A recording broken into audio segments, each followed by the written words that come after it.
She was forced to dance for cruel men. The Mafia boss said, "You'll only dance for joy now." The Velvet Serpent Club was a place where dreams went to die, suffocated by cigar smoke and the smell of stale whiskey. It was a wound in the side of Port Astoria, festering in the dim, neon-lit alleyways of the Wharf District inside. The laughter was too loud, the music a dull throb that vibrated in the chest, and the air thick with the kind of desperation that clung to the velvet-flocked wallpaper. On a small, rickety stage, bathed in a sickly pink spotlight, Lena Moretti danced. She was 23 years old, but her eyes held the weary gaze of someone much older.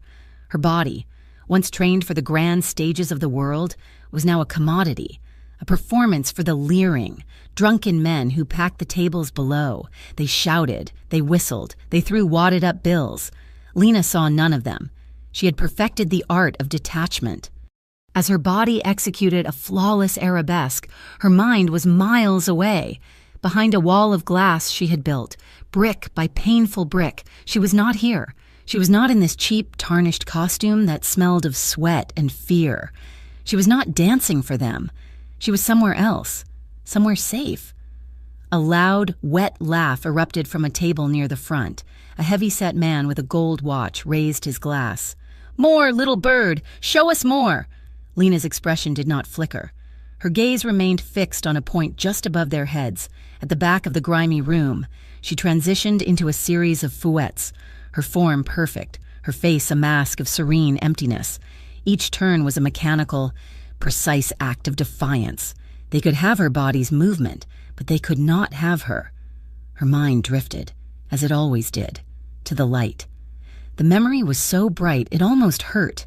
A stage, wide and wooden, polished to a high gleam, the warmth of 1,000 lights on her skin. She was 19 again, a freshman on a full scholarship at the city's most prestigious conservatory, the scent of rosin and new point shoes, the swell of the orchestra from the pit. Her father, his face beaming with a pride that lit her from the inside out, sitting in the third row, center. He'd always been in the third row. He had promised her he would be there when she debuted at the Lincoln Center. The fouette faltered, just for a second, a tiny wobble that only she would notice. The memory always cuts sharp. The scholarship was gone. The conservatory was a ghost. Her father was dead. The light of that memory snapped off, replaced by the damp chill of the Port Astoria morgue, the sterile sheet, the detective's tired, sympathetic questions. "Gambling debts, Miss Moretti. It looks like he owes a lot of money to some very bad people." Those bad people had not been satisfied with his life. They had come for the collateral. They had come for her. Anton Costa, the owner of the Velvet Serpent, had paid her father's debt, and in return, he owned her. The club replaced the conservatory. The grand stage was replaced by this sticky, beer-stained platform. Her dream of dancing for the world was twisted into this nightly nightmare of dancing for cruel men.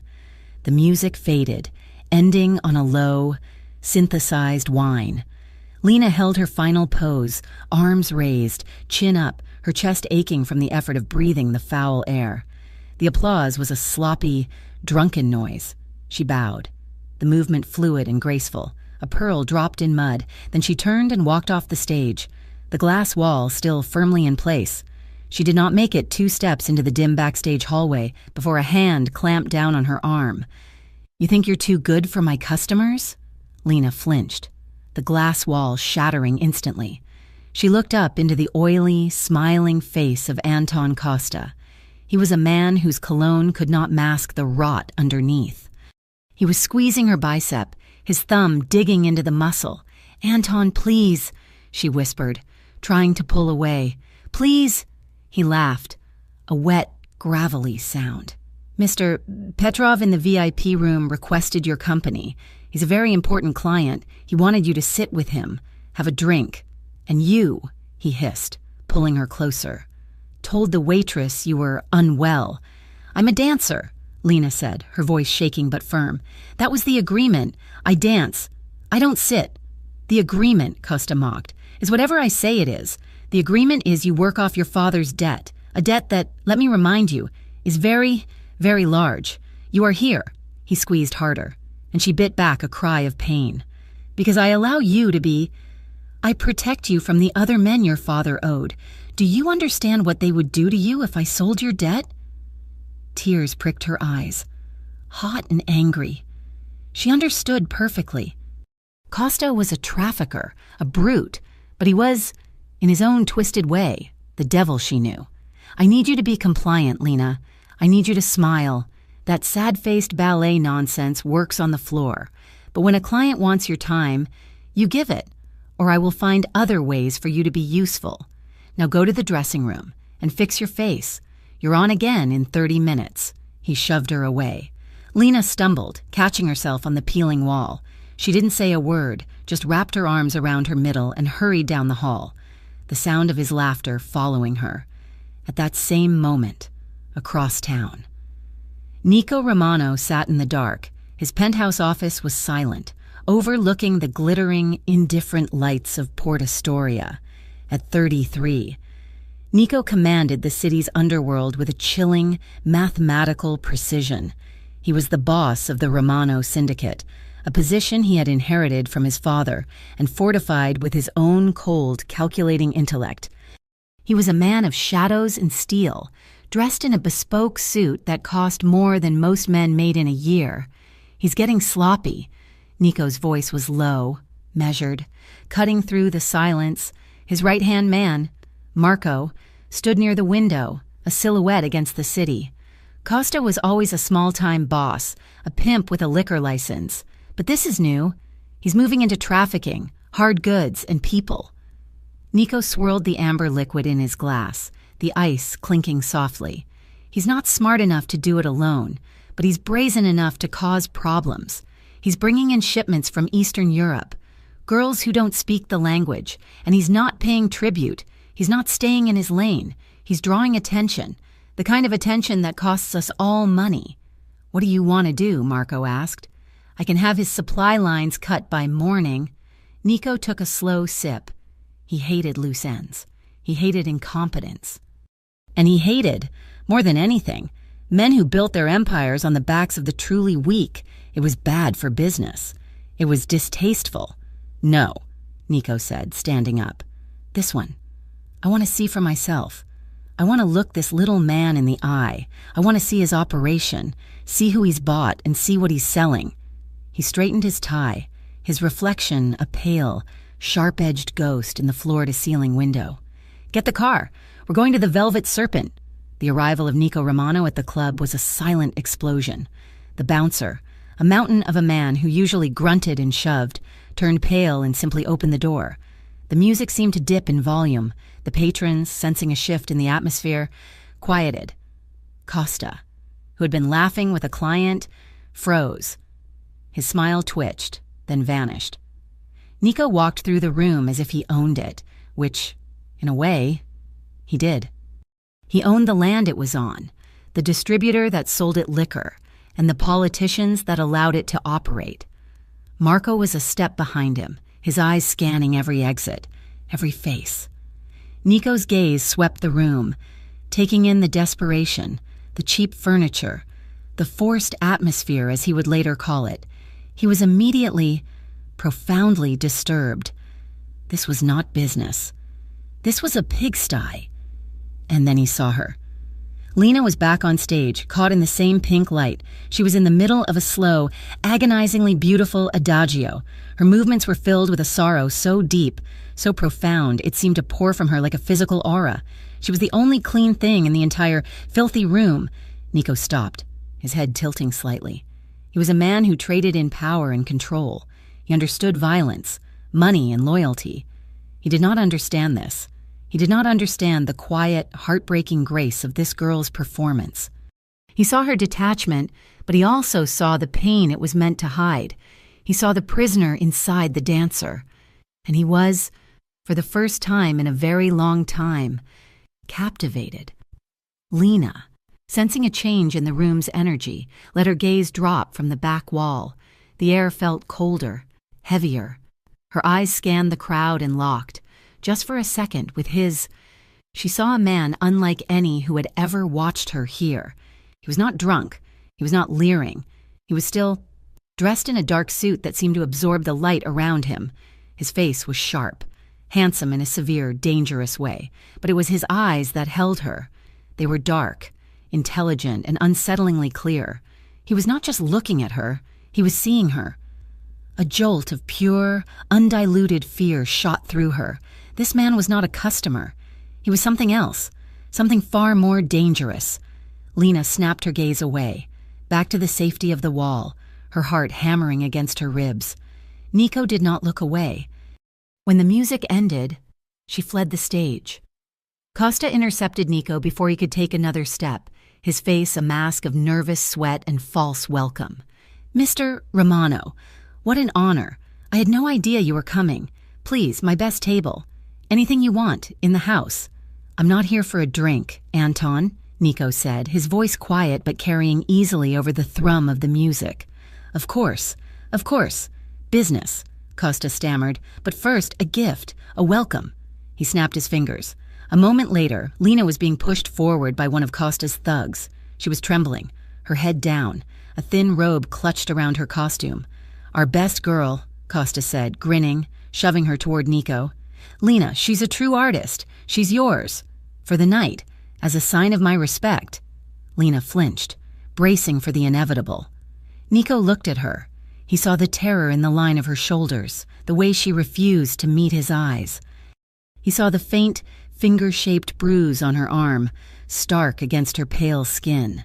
Then he looked at Costa, his expression turning to ice.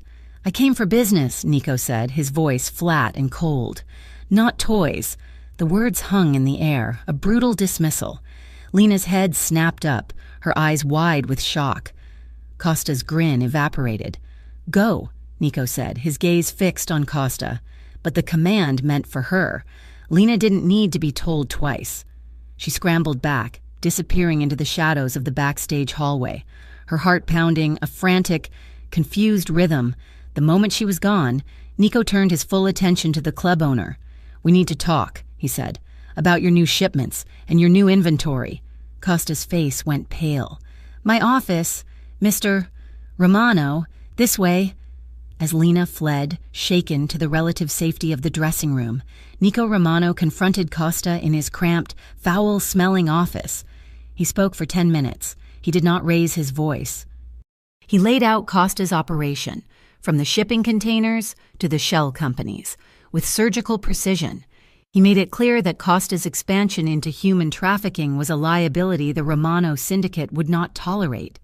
"You're attracting federal attention, Anton," Nico finished, standing over the sweating man.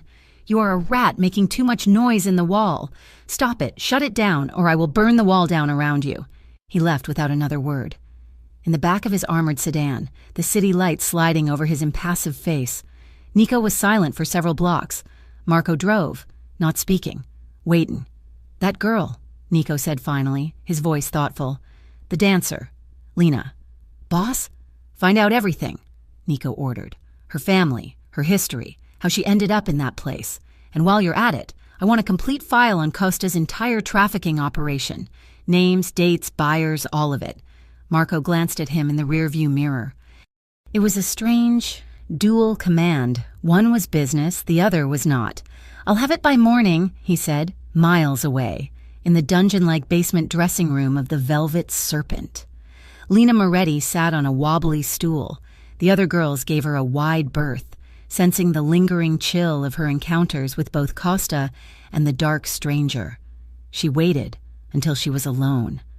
The room was empty, save for the buzz of a dying fluorescent light and the distant, muffled bass from the club above.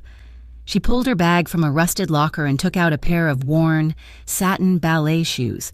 The ribbons were frayed, the toes battered and scarred.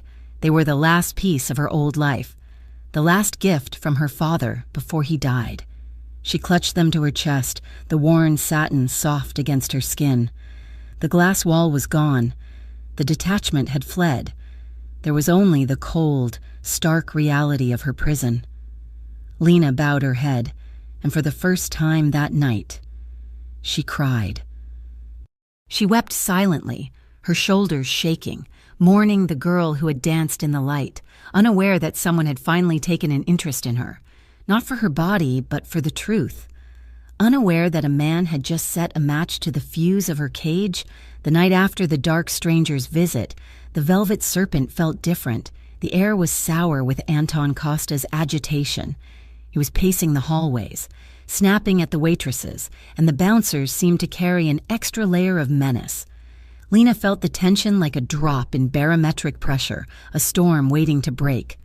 She was careful to keep her head down, to be invisible. But Costa's rules were meant to be broken. In the dim hallway leading to the dressing room, she saw one of the new waitresses, a girl who looked barely 18. Huddled near the service exit, the girl was crying, her thin shoulders shaking, a tray of dirty glasses trembling in her hands. Lena's feet stopped before her mind could protest. She glanced down the hall. Costa was by the bar. "Hey," Lena whispered, her voice soft. The girl jumped, her eyes wide with terror. "I'm sorry, I dropped a glass." "It's okay," Lena said, a reflex of kindness she hadn't been able to kill. "Just breathe. When you go back out, don't look them in the eye. Look at their chins. They can't tell the difference. And it's safer." The girl nodded, wiping her nose on her sleeve. "Thank you." "Lena?" The voice was cold, directly behind her. Lena froze. She turned slowly. Anton Costa was standing there, his face a mask of cold fury. "What did I tell you about fraternizing?" he said, his voice dangerously low. "What did I say about making friends?" "She was just upset," Lena stammered. "I don't care," Costa hissed. He grabbed the new girl by the arm. "Get back to work, now." The girl scrambled away, disappearing into the kitchen. Costa turned his attention back to Lena. "You think you're a den mother? You think you run this place? You are alone. Lena, the second you forget, that is the second you become worthless to me. No alliances, no friends. Do you understand me?" He didn't touch her, but his eyes were a physical weight, crushing her. She nodded, her throat tight. "Good, now get on stage, and try to look less like a funeral." Lena fled to the dressing room, her hands shaking. The small, defiant spark of kindness was extinguished, replaced by the familiar cold of fear. She was alone. He was right. An hour later, she was on stage. The music started, and she began her routine, her mind already building the glass wall, brick by brick.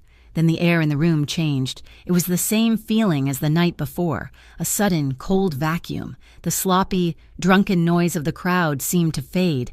She didn't have to look. She knew. He was here. Her eyes, against her will, darted to the back of the room.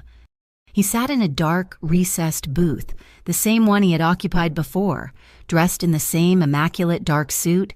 He was a shadow cut from a different cloth. Marco, his silent sentinel, stood near the wall. Nico wasn't drinking. He wasn't talking to anyone. He was just watching her. It was not the leering gaze of the other men. It was not the predatory hunger of Anton Costa. It was something else. It was analytical, intense, and deeply unnerving. He watched her as a wolf might watch a storm, with a quiet, patient, and absolute focus. He was not there for business. He was there to observe. Lena's breath caught. She missed a step, a tiny stumble that made her ankle ache.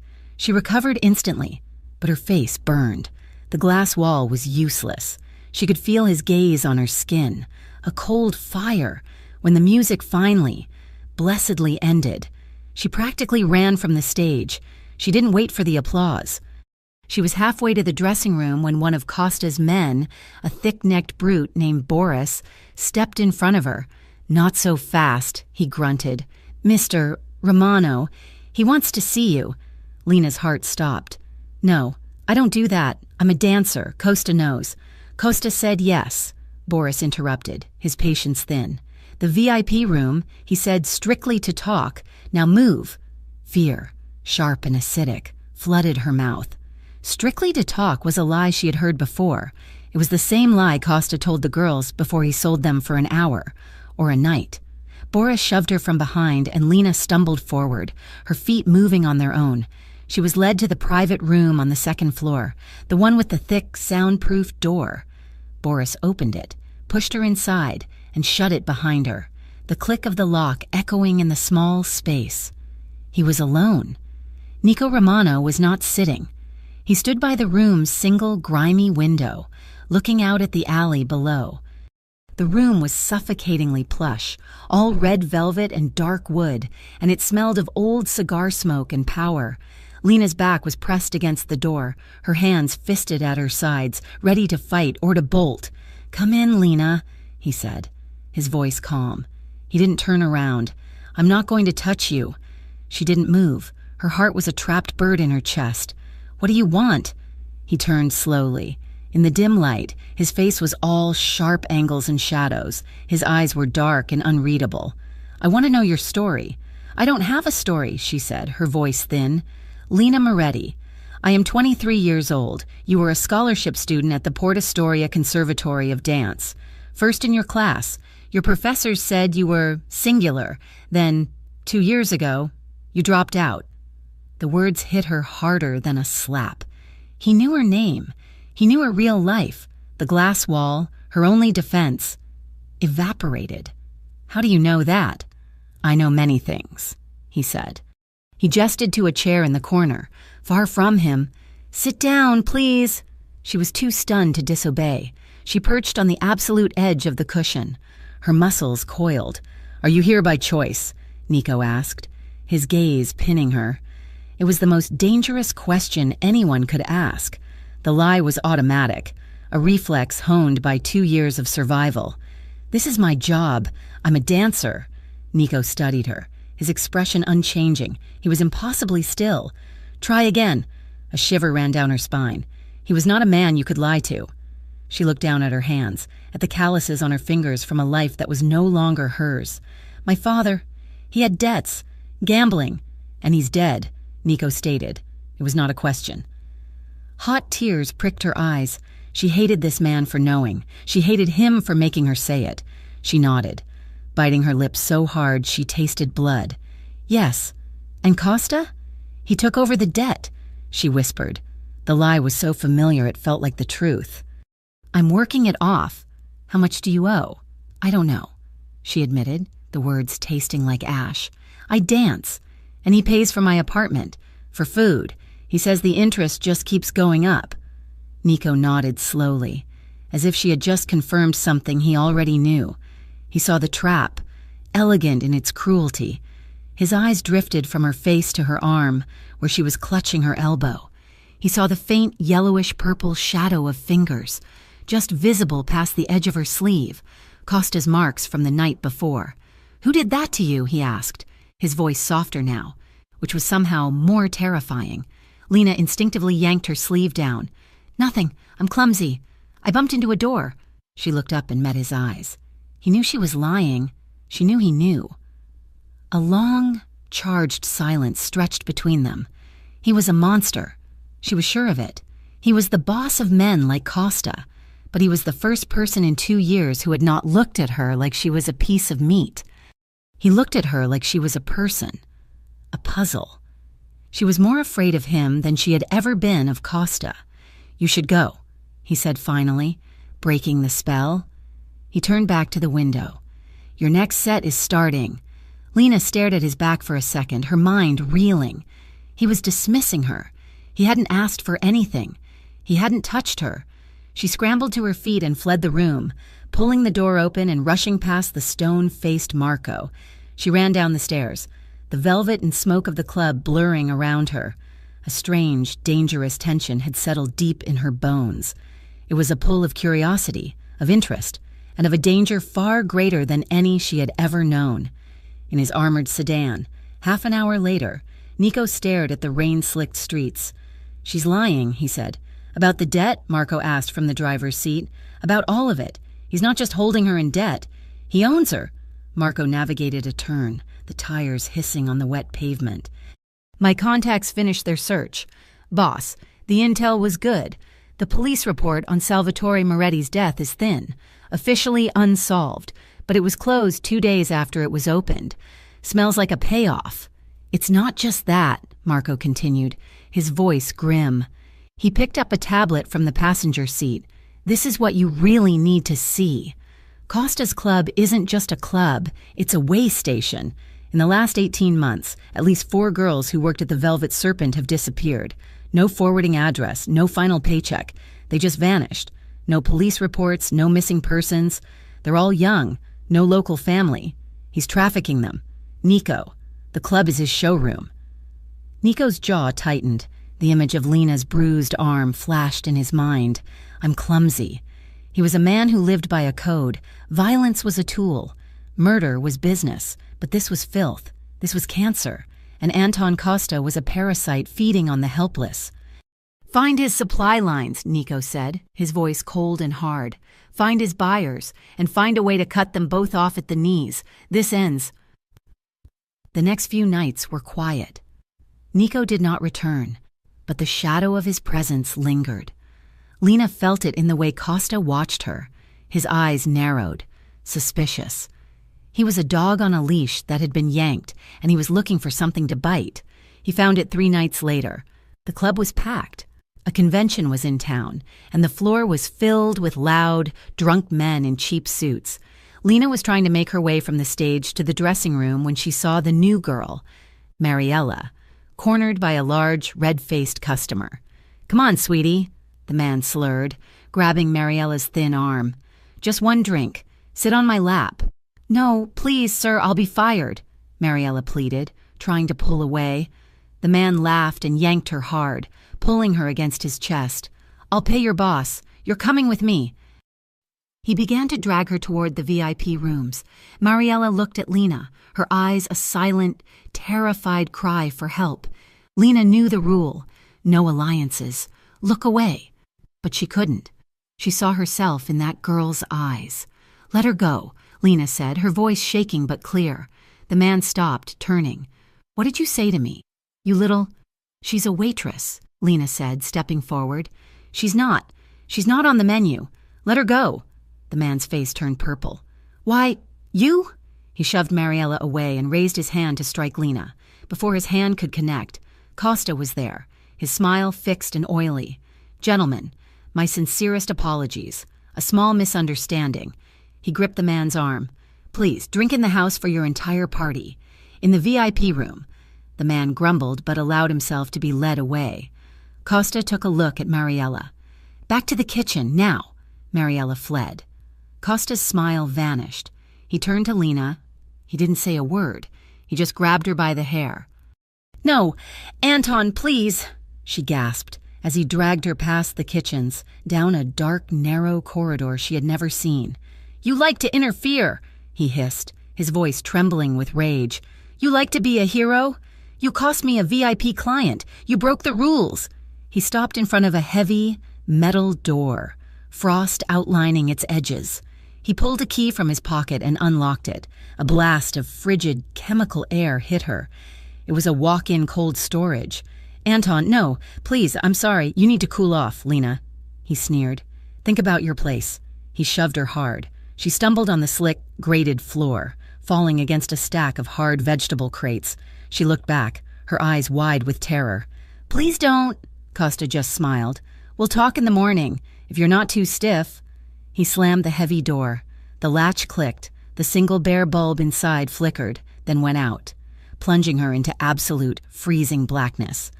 She screamed, pounding on the metal, but the music from the club was a distant, heavy throb. No one could hear her. She was wearing only her thin dressing robe. The cold was immediate, seeping into her skin, into her bones.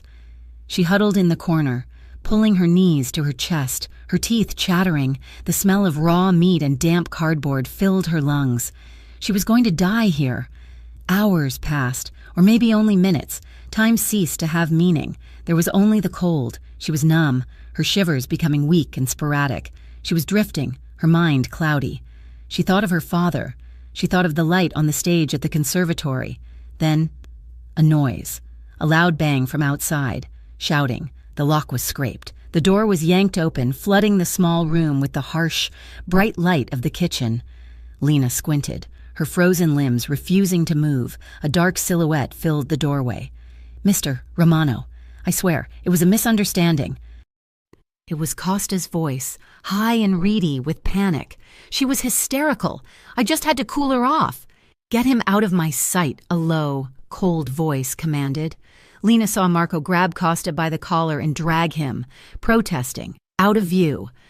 Nico Romano stepped into the cool room. He stopped, his gaze taking in her huddled form, her blue-tinged lips, the raw, red mark on her cheek from where Costa had grabbed her. A rage so cold it was almost silent settled in his eyes. Lena tried to speak, but only a dry, chattering sound came out. She was too weak to stand. He didn't say a word.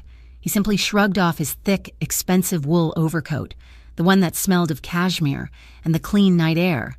He crouched down in front of her, his movements economical and precise. He wrapped the heavy coat around her, his fingers brushing her shoulder. The warmth was a shock, a sudden, piercing pain. Then, with an ease that belied her weight, he scooped her up into his arms. Lena gave a small, broken sound, too weak to protest, and instinctively buried her frozen face against the solid, warm expanse of his chest.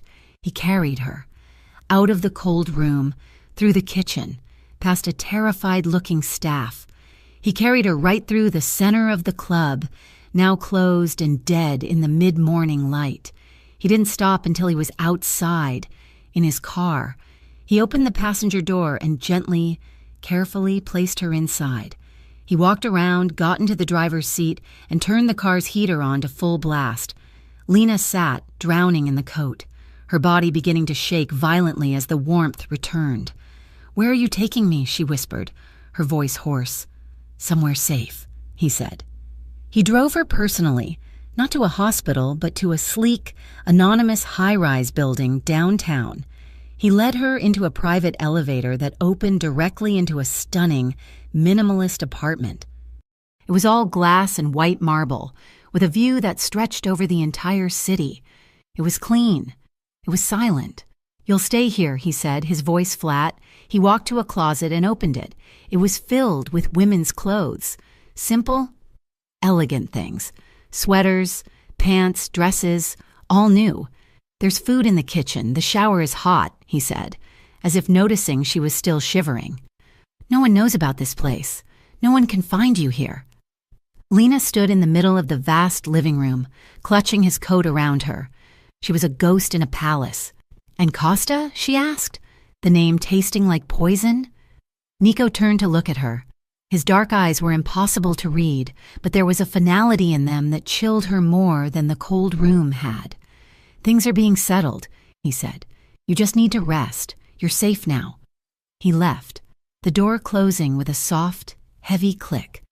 Lena stood there for a long time, listening to the silence.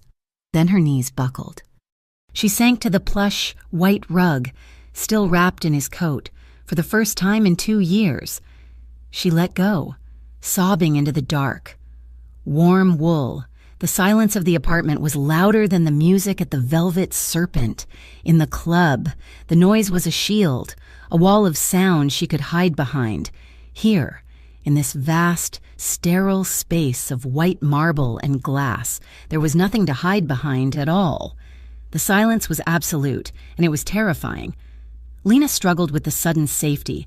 For the first 2 days, she did not sleep. She only dozed, jerking awake at the sound of the high-end refrigerator humming or the whisper of the ventilation system.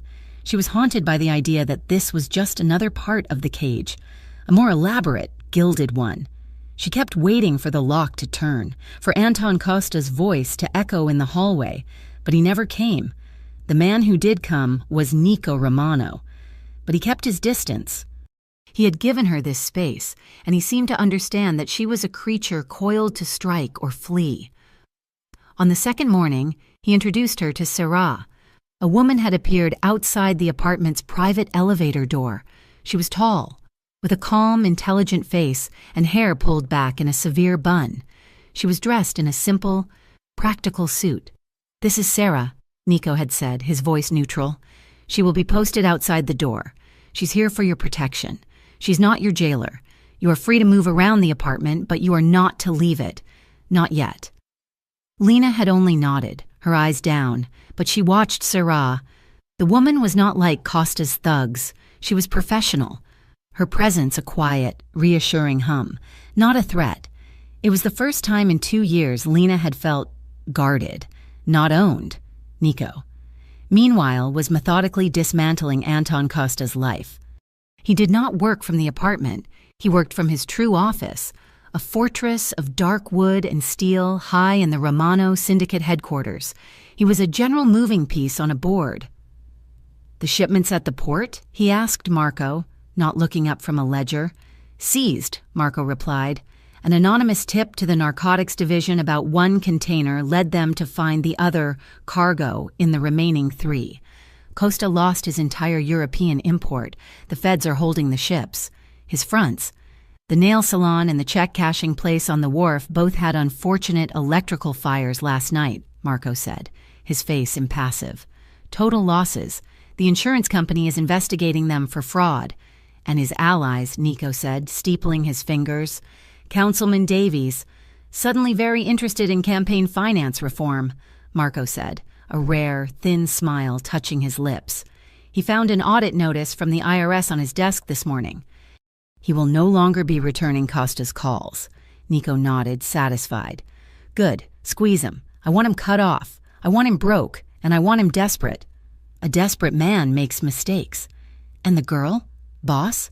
Nico's expression did not change, but his eyes hardened slightly. "The girl is not to be touched. She's not to be mentioned. She is separate." Back in the apartment, Lena was slowly, agonizingly thawing. The physical chill of the storage locker had faded, replaced by a deep, bone-weary exhaustion. She spent the first week doing little else but sleeping. Real, deep sleep. She ate the food that Sarah brought her, simple meals of soup and fresh bread. She took showers so long the glass walls of the bathroom fogged over, washing away the grime and the scent of the club. Nico came by in the evenings. He never stayed long. He would bring dinner, and they would eat at the massive glass dining table. The entire glittering expanse of Port Astoria spread out below them. At first, the silence between them was as vast as the view. Lena was quiet, her gratitude a tangible thing, but she was still terrified of him. He was the devil who had saved her from a lesser demon, but Nico didn't push. He didn't ask questions. He didn't demand anything. He simply existed. "You're not eating," he said one night, gesturing to her plate. She flinched. "I'm sorry." "Don't be sorry," he said, his voice quiet. "I just meant, is it not good? Sarah can get something else." "No, it's wonderful. I'm just not used to it." He looked at her, his dark eyes analytical. "Is it good food?" "To this," she whispered, gesturing around the room, "to be still." A flicker of something, understanding, perhaps, passed through his gaze. He put his fork down. "What did you like? Before?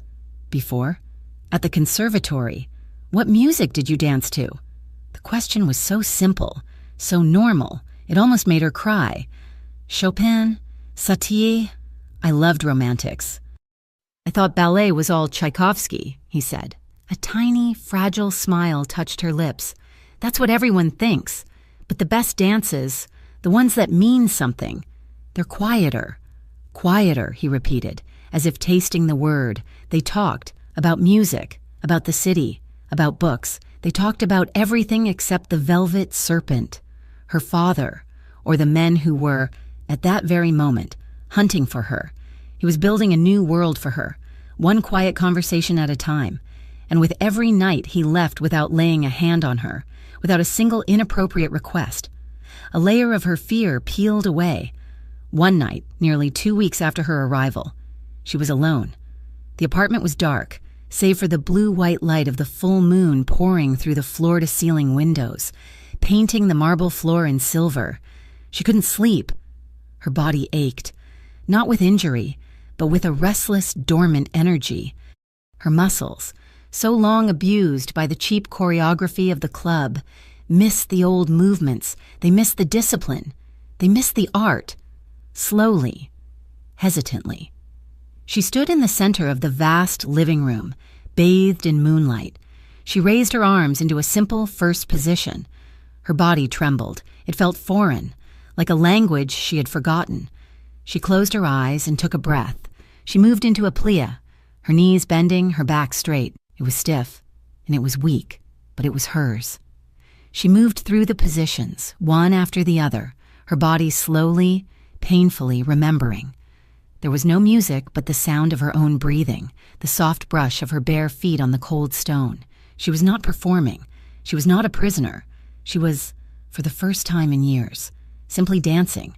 The movements grew, a tendu, an arabesque, her leg extended behind her, her arms reaching for the moon. The dance was not for an audience. It was a prayer. It was an exorcism. She was pushing the filth and the fear out of her muscles, reclaiming her own skin. She didn't hear the soft, hydraulic sigh of the private elevator. She didn't hear the soft footfall in the hallway. Nico had come to drop off a file for Sarah. He entered the apartment's foyer and stopped, frozen.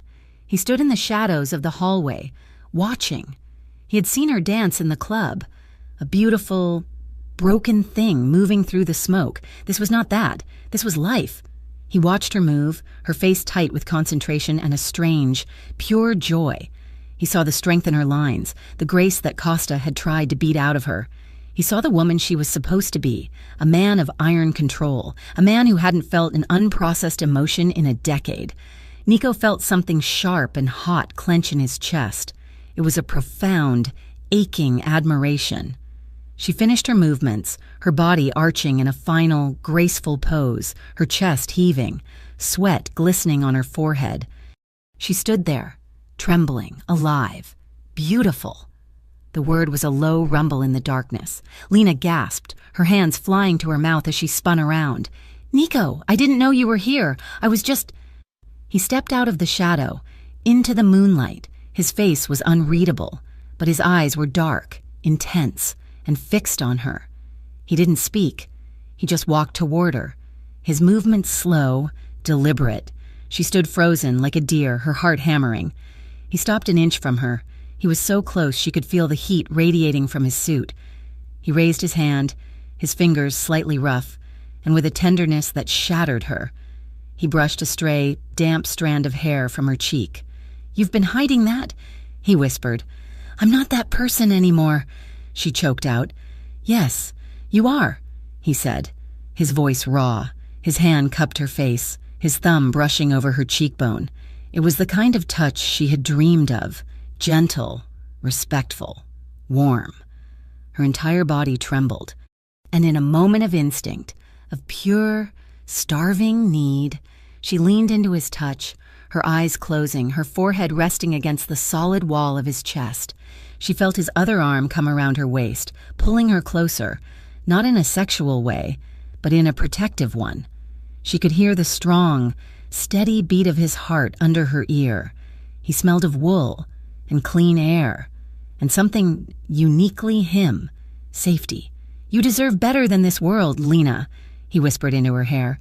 "Better than me, better than all of it." That was what broke her.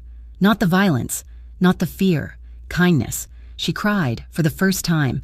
She did not hide it. She sobbed, her hands gripping the lapels of his expensive suit, burying her face against his chest. She cried for her father, for her lost dreams, for the years of filth and fear, and for this strange, dangerous man who was showing her a kindness she thought was dead. Nico just held her. He held her tightly, his hand stroking her hair, anchoring her as the storm of her grief finally broke. When the sobs quieted, she was still trembling, her body exhausted. She looked up, her face tear-stained, her eyes meeting his. They were so close. His gaze was no longer analytical. It was dark with an emotion she couldn't name, and it was focused entirely on her lips. He leaned in. She saw it coming. Her own lips parted. She wanted it. She wanted this one, clean thing. But as his mouth was a breath from hers, the images flashed, Costa's face, the leering drunks, the cold, dark storage room. She flinched and pulled back, just an inch, her hands pushing weakly at his chest.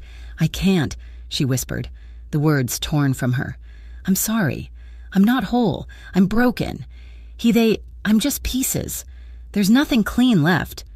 Nico stopped instantly. He didn't push. He didn't try to convince her. He just looked at her, his dark eyes searching her face. He saw the self-hatred, the shame.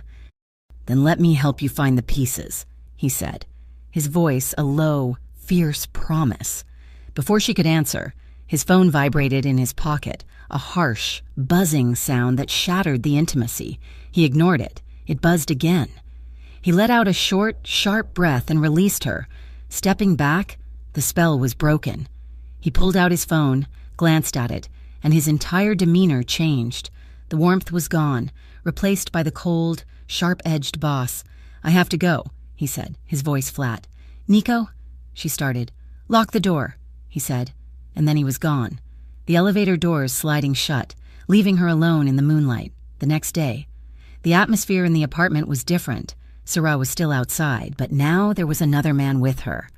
The air crackled with a new, sharper tension. Lena knew something was wrong. She didn't know that Anton Costa, cornered and financially ruined, had finally discovered where she was. He didn't know the exact apartment, but he knew the building.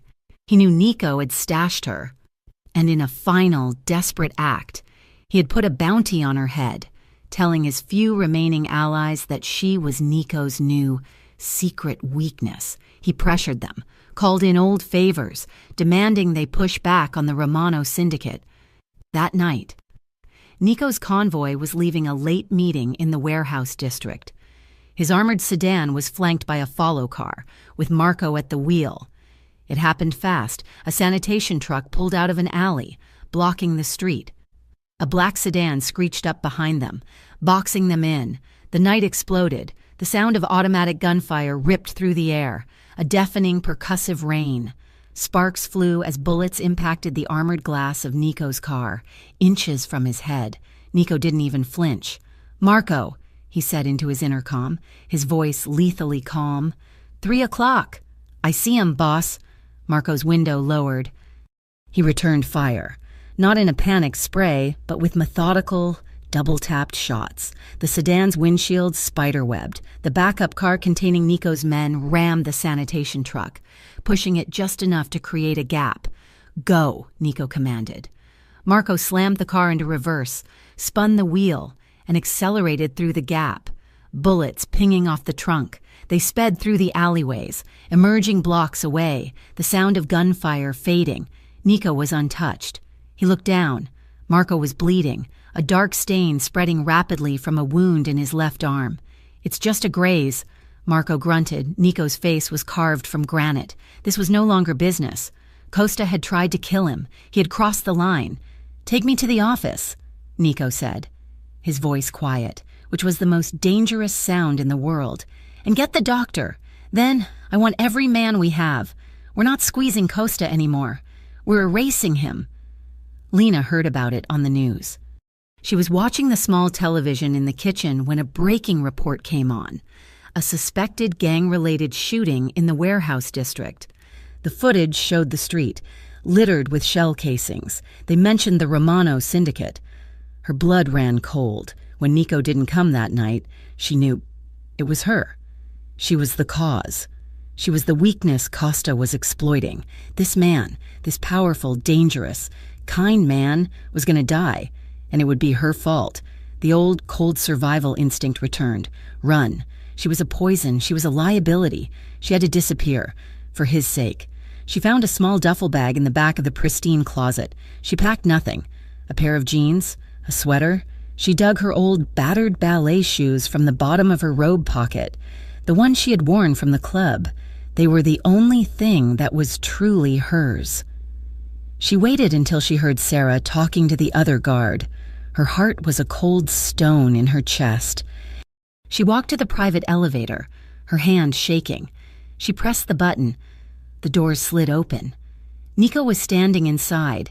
He was exhausted. There was a small cut on his temple, and his suit was rumpled. He looked at her. He looked at the duffel bag in her hand, and his face, already hard, became impossibly cold. "Where are you going, Lena?"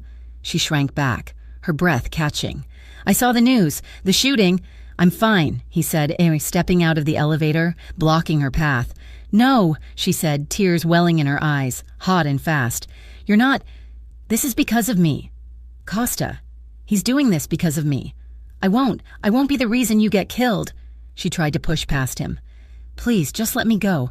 I can disappear. I'm good at it. You have to let me go. You can't throw away everything you've built your whole life for me. I'm not worth it." She was begging him, the words tumbling out, her voice breaking. Nico looked at her, at this terrified, brave, broken woman, willing to sacrifice herself to save him. He looked at the bag. He looked at her desperate, tear-streaked face. He took the bag from her hand and dropped it to the marble floor. Then he grabbed her. It was not the gentle touch from the night before. It was a desperate, possessive, claiming hold. His arms wrapped around her, one hand tangling in her hair, holding her head, the other crushing her to his body, as if he could absorb her, as if he could protect her from the world by sheer force of will. He buried his face in the side of her neck, breathing her in. She could feel the tremor in his arms. He was not cold. He was terrified of losing her. "I already have," he whispered, his voice a raw, broken thing against her skin. "And I'm not sorry." His words hung in the silence of the marble foyer, a confession that was also a condemnation. "I already have, and I'm not sorry." Lena stared at him, her tears suspended. He was still holding her, his grip a desperate anchor. The man who had been a shadow, a force of nature, a cold and calculating power, was looking at her with an undisguised, raw terror of his own. He was afraid of losing her, the broken, worthless girl from the club. The realization short-circuited every instinct to flee. She had come to this elevator to save him from herself, but he was holding her as if she were the only thing saving him. "Nico," she whispered, the name a fragile, untried thing on her tongue. He didn't speak. He just watched her, his dark eyes tracing the paths of her tears. The cut on his temple was a stark, angry red against his pale skin. He was a man made of violence and control, and in that moment, he was offering her all his vulnerability. The romantic tension that had been simmering for weeks, in quiet meals, in shared glances, in the moonlight dance, peaked. It became an unbearable, crushing pressure, a need to bridge the final, terrifying gap between them. Lena's hands, which had been pressed against his chest in a plea, slowly changed, her fingers uncurled. They were shaking. Not from cold, not anymore, but from a profound, terrifying desire. Slowly, hesitantly, she lifted one hand. She saw the grime from her old life still faintly etched in her cuticles and flinched, but he didn't pull away. She touched his face. Her trembling fingertips grazed the rough stubble on his jaw, then the sharp, bruised line of his cheekbone. He closed his eyes, leaning into her touch as if he, too, were starved. This was her choice, not a debt, not a command, not a desperate act of survival. It was the first real choice she had made in 2 years. She rose on her toes, her heart hammering so hard she thought it might break through her ribs.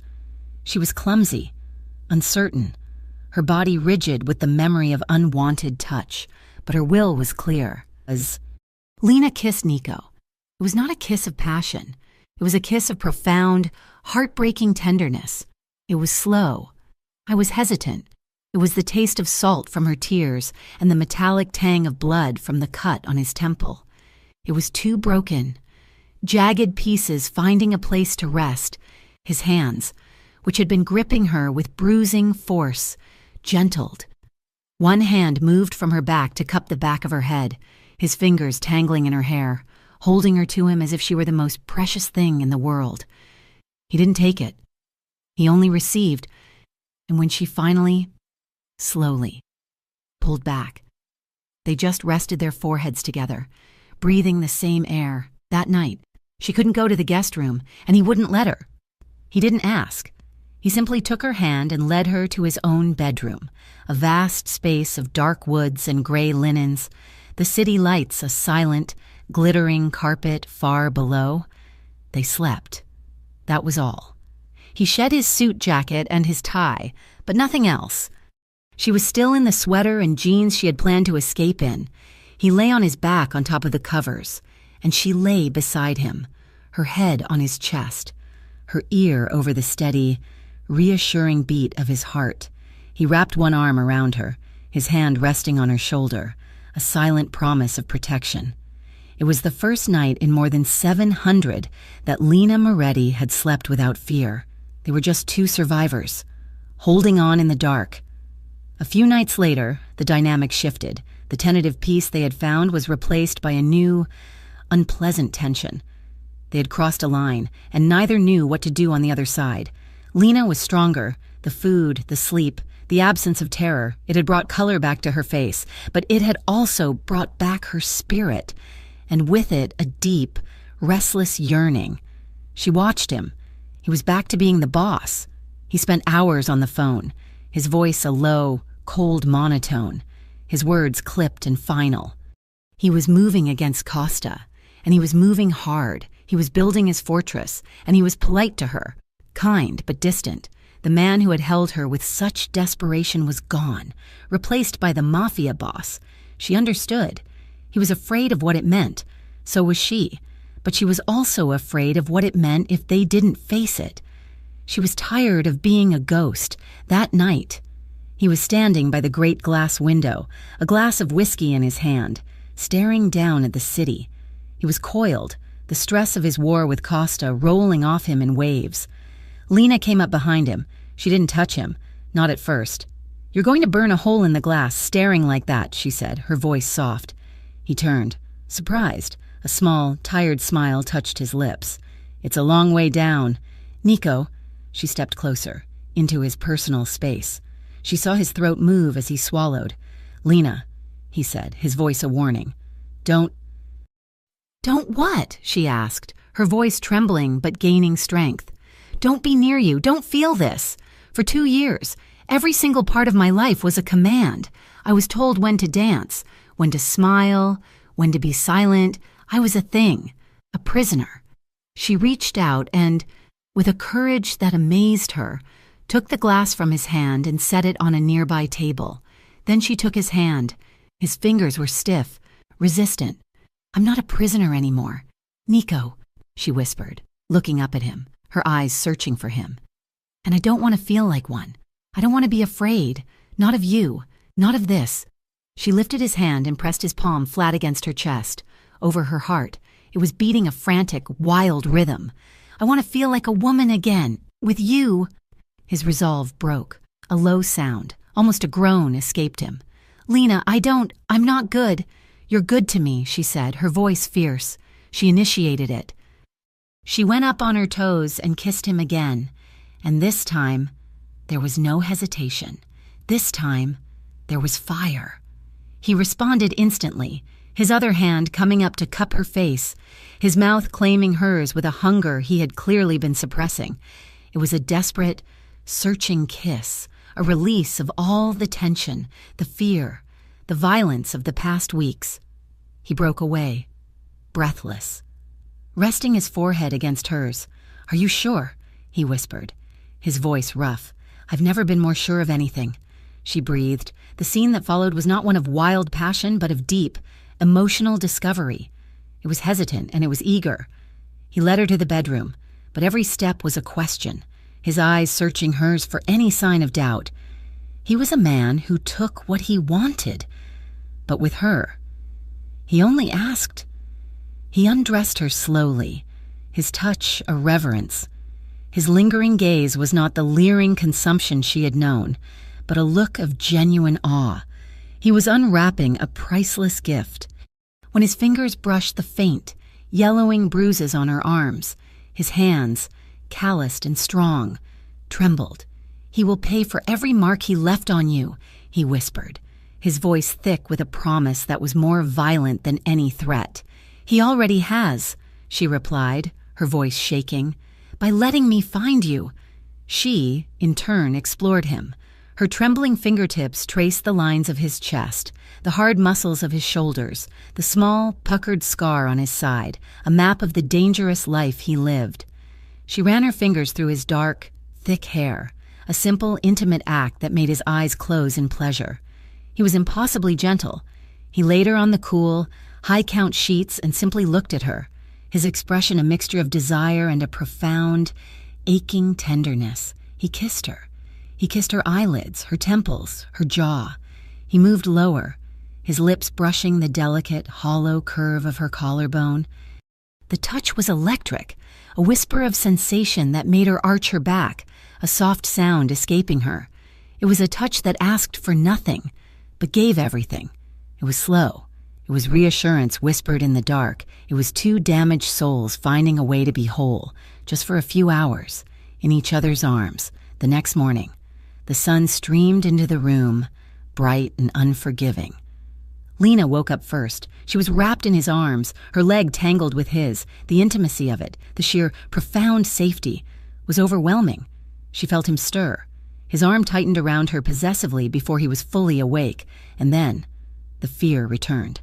For both of them. He opened his eyes and saw her watching him. The tenderness of the night before was gone, replaced by the stark, terrified realization of what they had done. He had let her in. He had revealed his one true weakness, and she had given the last, unbroken part of herself to the most dangerous man in Port Astoria. Nico sat up, pulling away from her, the sheet pooling at his waist. He didn't look at her. He ran a hand through his hair, his jaw tight. "I have a meeting," he said, his voice flat, cold. Lena felt the chill as if he'd opened a window. She pulled the sheet up to her chin, her new, fragile confidence shattering. "Nico, get dressed," he said, not unkindly, but the command was clear. The boss was back. "Sarah will bring you breakfast." He stood and walked to the bathroom without a backward glance, leaving her alone in the massive bed, the scent of him on her skin, the cold emptiness of the morning air settling around her. They both acted as if nothing had happened, because to acknowledge it was too dangerous for either of them. Nico's meeting was not just a meeting, it was a summit. He sat at the head of a long, dark mahogany table in a secure, private room. Surrounding him were the heads of the 4 other major families that ran Port Astoria. These were old men, with old-world values. They respected strength, but they hated instability. Nico. One of them, Don Falcone, said, his voice like gravel. "You call this meeting. You disrupt our business. This war you are having with this Costa. It is bad for all of us. He is an ally. He pays his tribute." Nico was calm. He was in his element. He was an ally. He is now a liability. He gestured to Marco, who stood by the door. Marco began to pass out thin, black folders. "Costa broke the rules," Nico said, his voice dangerously quiet. "He stopped moving cargo and started moving people." The men opened the folders. Inside were surveillance photos, shipping manifests, bank records, and, most damning, photographs of the girls, pale and terrified, being loaded into unmarked vans. "Human trafficking," Nico said, the words dropping like stones into the silence. "He's bringing in slaves. He's drawing a kind of federal attention that none of us can afford. He's not just a rat. He is a diseased rat." A murmur went around the table. This was not business. This was a violation. "And," Nico added, his voice turning to ice, "he tried to hit a boss. He tried to hit me. On my own street." The silence was absolute. That, more than anything, was a declaration of war that could not be ignored. Nico stood up. "I am not asking your permission. I am informing you. The Romano Syndicate is formally severing all ties with Anton Costa and his organization. I am cutting the cancer out. Any family who continues to do business with him will be considered contaminated. You have 24 hours to choose." He walked out of the room, leaving the old men to stare at the sickening proof in their hands. He had taken a massive risk, drawing a line in the sand, but he had done it. That evening, he took Lena somewhere new. He drove her to a different building, a quiet, older one he owned downtown. He led her up to the 3rd floor. He unlocked a door, and she gasped. It was a dance studio. It was beautiful. A wall of mirrors, polished hardwood floors, a long wooden bear. It was clean and bright, and it smelled of rosin and lemon oil. "Is it yours?" she whispered. "It is now," he said, leaning against the door frame. "My mother used to dance. Before..." Lena stepped into the center of the room. She could feel the potential under her feet. She walked to the bar, her hand resting on the wood. "I don't know if I can," she whispered. "It's been so long. I'm weak." "You're the strongest person I have ever met," he said, his voice soft. He left her there, for hours, and she began. It was agony. Her muscles screamed, her balance was gone, she fell out of a simple pirouette. But her body remembered. The movements she thought were gone, beaten and starved out of her, were still there, buried deep. For the next week, it was her sanctuary. While Nico waged his war in the streets, she waged hers at the bar. She rebuilt herself, one painful plie at a time. One evening, Nico came to watch. She was nervous, but she didn't stop. She put on the Chopin music she had told him about, and she danced. This was not the sorrowful, empty performance from the club. This was not the desperate, moonlit dance in his apartment. This was power. It was grace, strength, and fire. She was reclaiming her art, her body, her soul. She finished, her body slick with sweat, her chest heaving, her chin high. Nico was standing in the doorway, his face undone. He was watching her with an awe that stole her breath. He walked toward her, not touching her, just drinking her in. "You're free," he whispered. The moment was perfect. It was so perfect, it had to break. Marco burst through the door, his face pale, his phone in his hand. "Boss, I'm sorry, it's Costa." Nico's face hardened, the tenderness vanishing. "What?" "He's desperate. The family's cut him off. He's got nothing left. He did something. He snatched a girl, one of the waitresses from the club, to draw you out, to draw her out." Lena's heart stopped. "Who?" Marco looked at Nico, then at Lena, his expression grim. "Her name is Mariella." Lena's blood ran cold. Mariella. The young girl she had protected. The girl who had been the cause of her punishment in the cold room. This was her fault. "No," Lena said, stepping forward. "He can't. Where is she?" "We don't know yet, but," Marco started. "Find her," Nico commanded, his voice a low growl of pure fury. "We have to help her," Lena said, grabbing Nico's arm. "No," Nico said, turning to her, his face a mask of iron. "You are not going anywhere. This is exactly what he wants. He wants you." "I don't care," Lena shouted, her new strength turning to defiant rage. "That girl is in a cage because of me. I protected her once, and Costa is using her to punish me. I am not that weak little girl he can lock in a freezer anymore. I am going—" "You are not!" Nico roared, his control finally snapping. He grabbed her shoulders. "Do you understand? I am doing this to protect you. You will stay here, where you are safe." "And what?" she cried, shoving at his chest. "I hide in a tower while a girl, an innocent girl, is hurt. That's not safe. That's just a different cage. I thought you said I was free." The words hit him like a slap. He stared at her, his anger warring with the fierce pride in his eyes. She was magnificent, and she was right. He let go of her, taking a deep, steadying breath. He was a strategist. He needed to control the board. "Fine," he said, his voice dangerously calm. "You will help. You know her. You know what she's thinking. But on one condition." "Anything," she said. "We are going to find her. My men are going to get her. You will stay with me at the command center. You will be nowhere near the building. You will be safe, behind walls of steel. You do not leave my side. That is the only way." Lena looked at him. She saw the desperation in his eyes, the non-negotiable line. He was giving her a way to be involved, but he was still caging her, just in a different way. She nodded, her expression hardening. "I agree."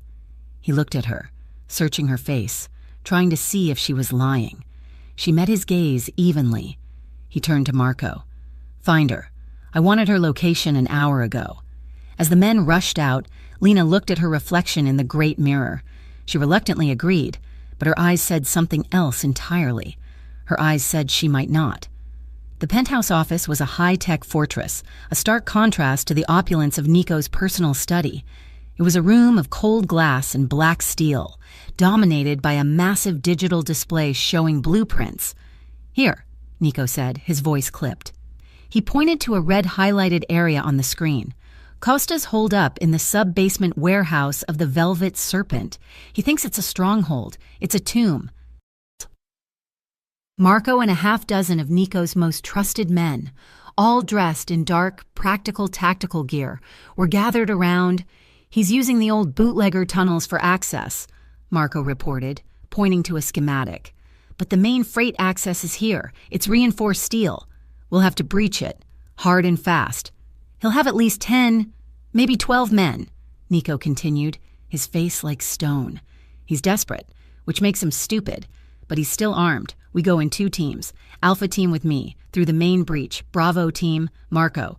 You take the service corridor and cut off his escape route. We clear the rooms, we secure the girl, and we end this." No one. He looked around the room, his gaze lethal. "Touches Costa, but me." Lena stood in the corner, her arms wrapped around her middle. She was a ghost in the war room, her dancer's frame lost in the presence of these hard, focused men. She watched the blueprints, her mind racing, the service corridor, the backstage hallways. She knew those. "Lena," Nico said, turning to her. The entire room went silent. The men looked away, giving them a semblance of privacy. He walked to her, his face softening only a fraction. "You will stay here, in this room. Sarah and 2 of my men will be right outside the door. You will not leave. You will be safe." She looked at the blueprints, then at him. "And Mariella? I will bring her back," he said. It was an iron promise. Lena nodded, her expression unreadable. "Be careful, Nico." He wanted to kiss her. He wanted to lock her in his arms, but in front of his men, he just gave a short, sharp nod. "Lock the doors after we leave." He turned. "Alpha team, with me. Move out." The men filed out, a quiet, deadly procession. The heavy office door clicked shut. Lena was left alone with the glowing blueprints, the silence of the room suffocating. She waited. She listened to the hum of the servers. She looked at the red-lit map of the club, of her prison. She thought of Mariella, in the dark. She thought of the icy, chemical smell of the cold storage room.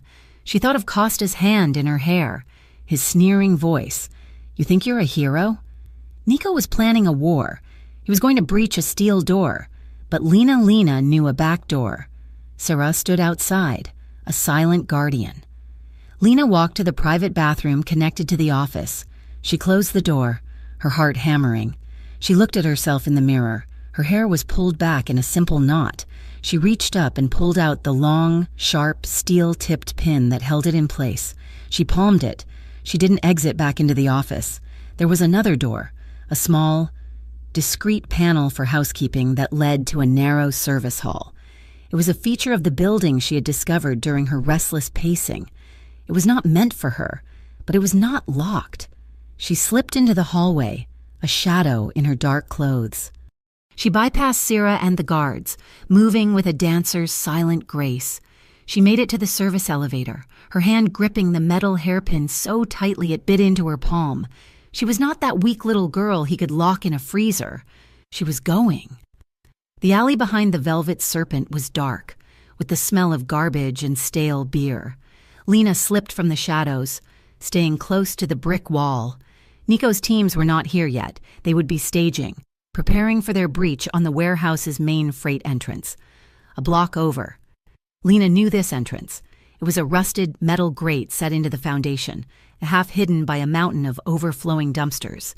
It led to the old ventilation system, which connected to the backstage hallways. The grate was heavy, but she put her feet against the wall and pulled, her muscles, strengthened by a week at the bar. Straining, it groaned, then gave way, opening a black, square maw. She slipped inside, into the darkness. She moved by touch, her hand on the cold, damp concrete wall. She knew this place. She had felt its proximity for 2 years. After a minute, her eyes adjusted to the near-total blackness. She reached a junction and turned left, moving toward the faint, acrid smell of the basement kitchens. She could hear them, men's voices, rough and agitated, echoing from the main warehouse space below. She stayed in the hallways, she knew, a ghost in her own nightmare. She passed the grimy dressing room, her old cage. She kept going, deeper, down a flight of stairs. She'd only been dragged down once. The cold hit her first. The unmistakable, chemical chill of the cold storage. The door was just ahead. She heard a sound from inside, a whimper. Mariella, the door wasn't locked, it was barred. A heavy 2x4 dropped into steel brackets. Lena's hands shook. She lifted the heavy wooden plank, her muscles screaming at the weight. It clattered to the floor. She yanked the heavy, insulated door open. Mariella was huddled in the corner, just as Lena had been. She was weeping, her thin body shaking, her lips blue. "Mariella," Lena whispered. The girl's head snapped up, her eyes wide with terror. "Lena, am I dead?" "No, but we're leaving. Now," Lena said, pulling the girl to her feet. Mariella was weak, her legs buckling. "You have to walk. You have to be quiet." She wrapped her arm around the girl's waist, practically carrying her. She pulled her out into the dark corridor. "This way. The way I came in.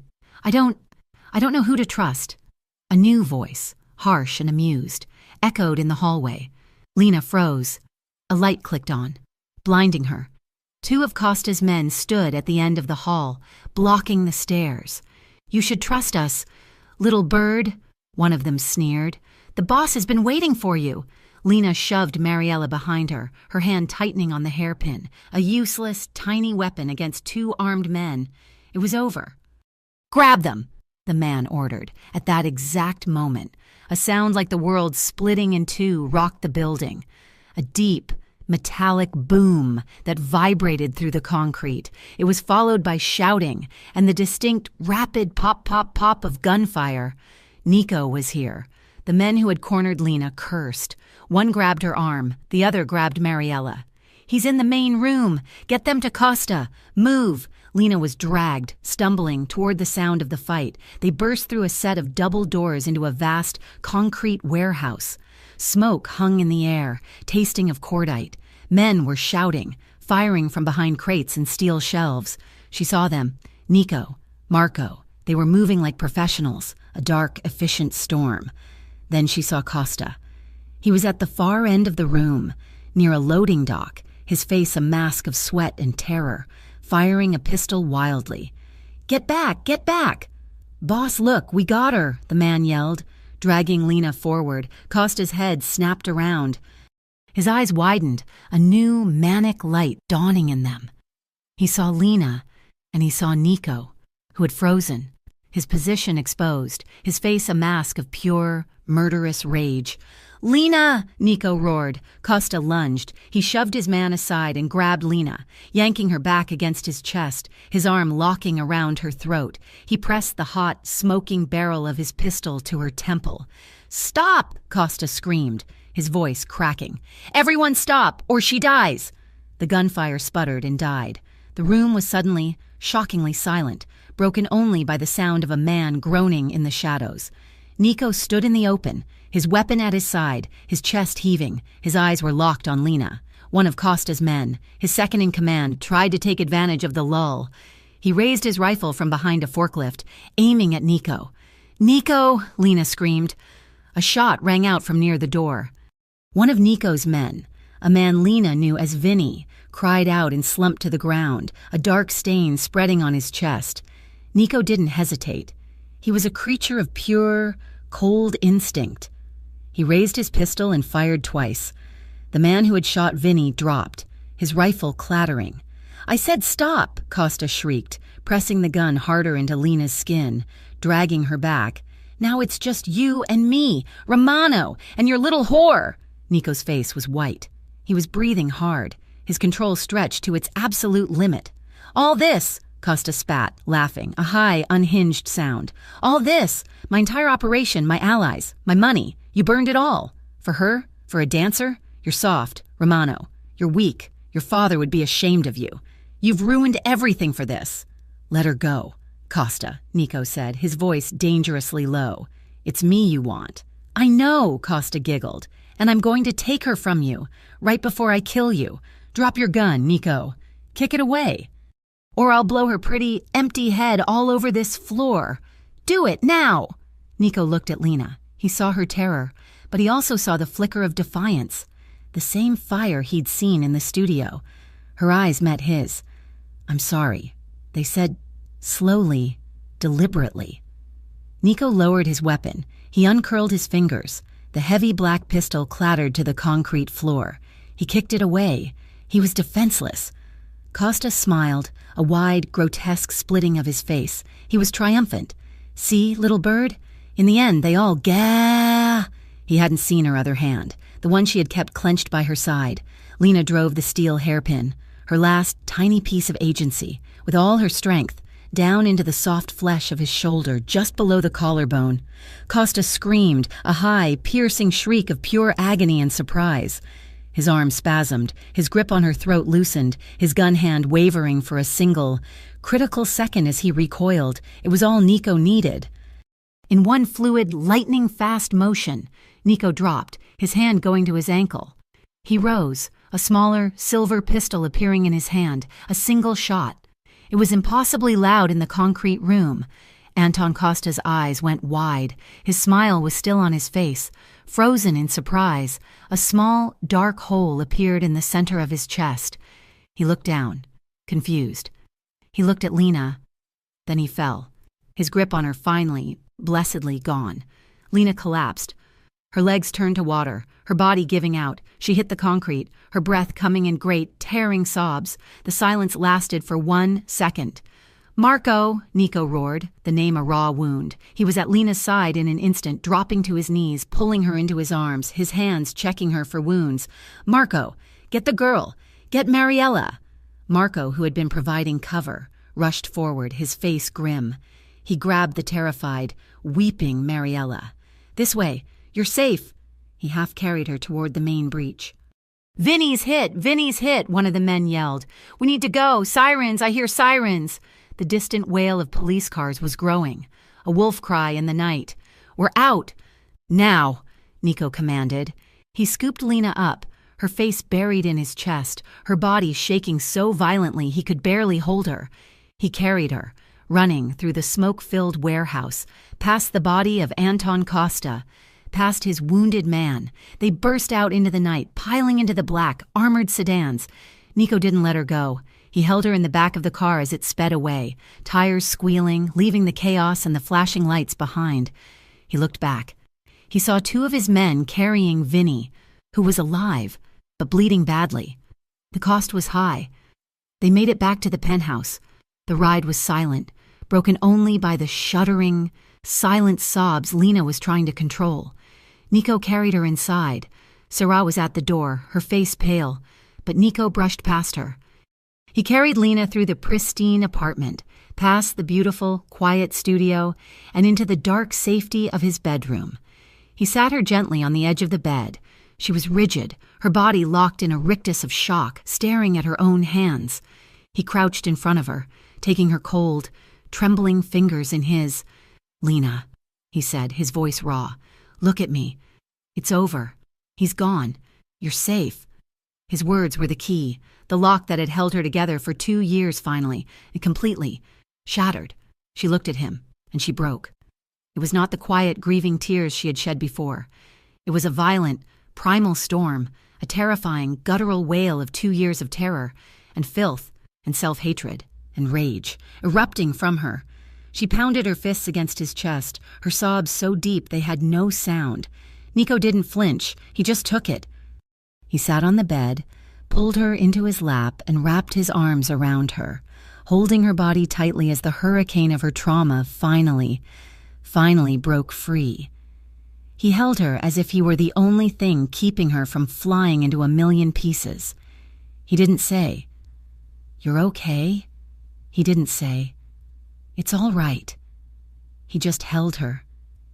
He held her silently for hours, his hand stroking her hair, his own face buried in her neck. He held her as the sky outside began to pale, and he held her as the last of the violent shudders subsided into exhausted, broken whimpers. And finally, when the sun was just beginning to touch the skyline, he held her as she went limp, her body a dead, heavy weight, fast asleep in his arms. The smoke from the fire at the Velvet Serpent had long since cleared. In the weeks that followed the warehouse raid, Anton Costa's entire organization crumbled, not like a building, but like a handful of ash tossed into the wind.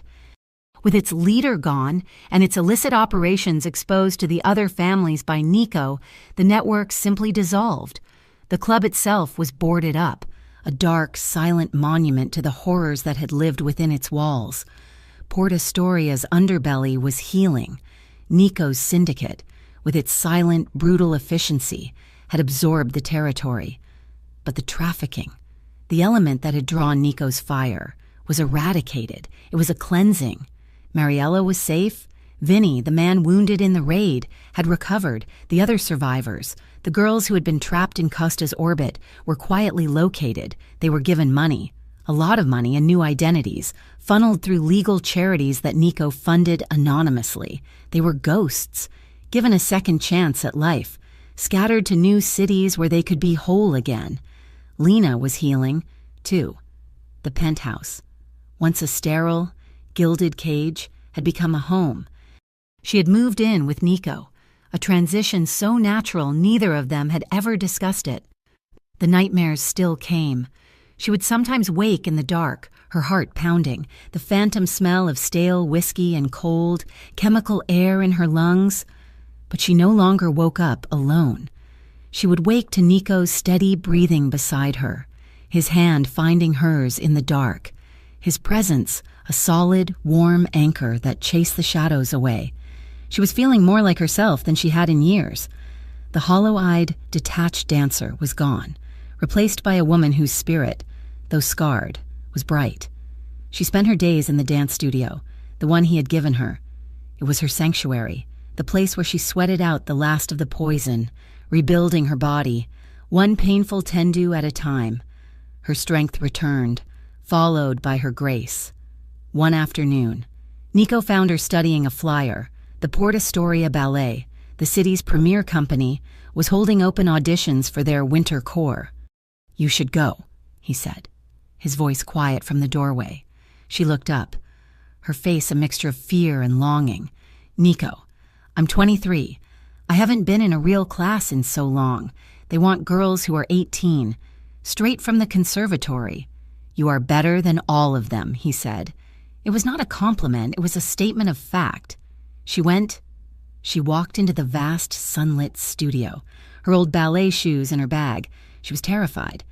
The other dancers were young, sharp, and looked at her with polite, dismissive curiosity. But when the music started, Lena closed her eyes. She was not in an audition. She was not in the club. She was in the moonlight, in Nico's apartment.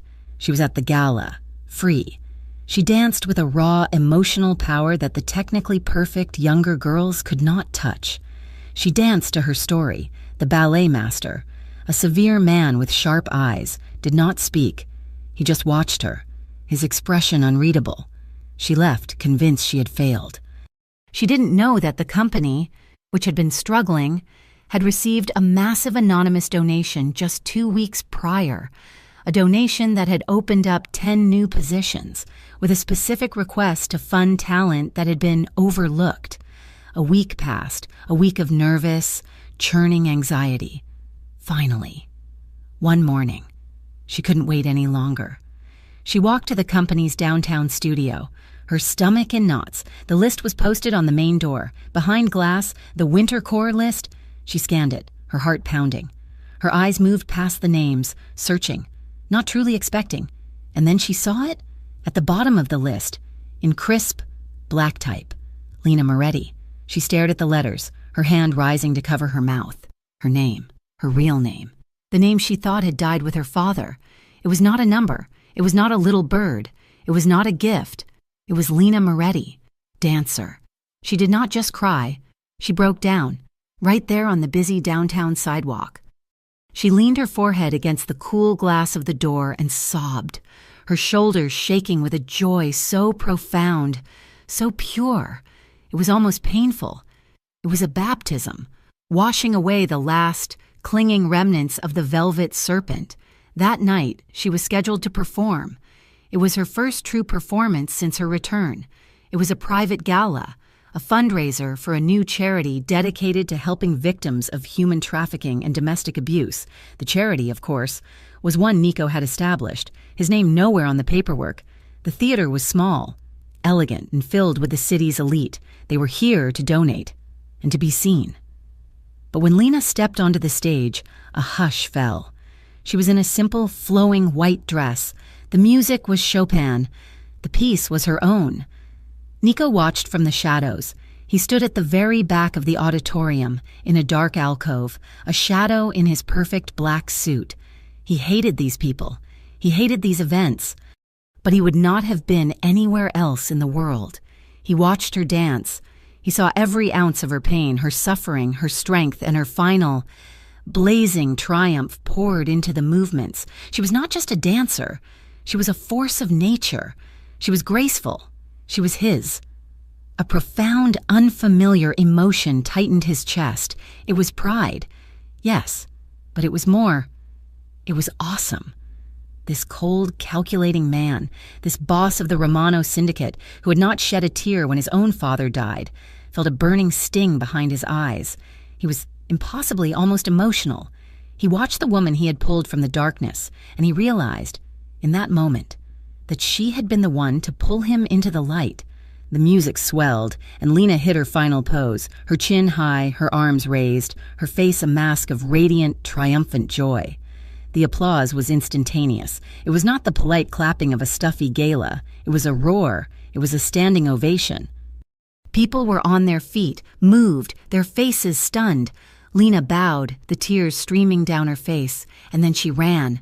She ran off the stage, past the curtain, into the dim backstage area. He was there. He was waiting for her, just out of sight of the stagehands. "Nico," she cried, her voice breathless. She launched herself at him. She didn't just hug him. She ran and jumped, and he caught her, his arms wrapping around her waist like steel, lifting her from the floor. She wrapped her legs around him, her arms locked around his neck, burying her face against his. She was sobbing, laughing, all at once. He held her tightly, his face buried in her hair, breathing in the scent of her, the sweat and the perfume and the victory. He held her, the only truly good thing he had ever possessed. He let her slide down, her feet touching the floor, but he didn't let her go.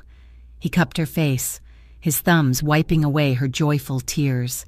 "You were magnificent," he said, his voice rough. "I did it," she whispered, her hands clinging to his suit jacket. "I really did it."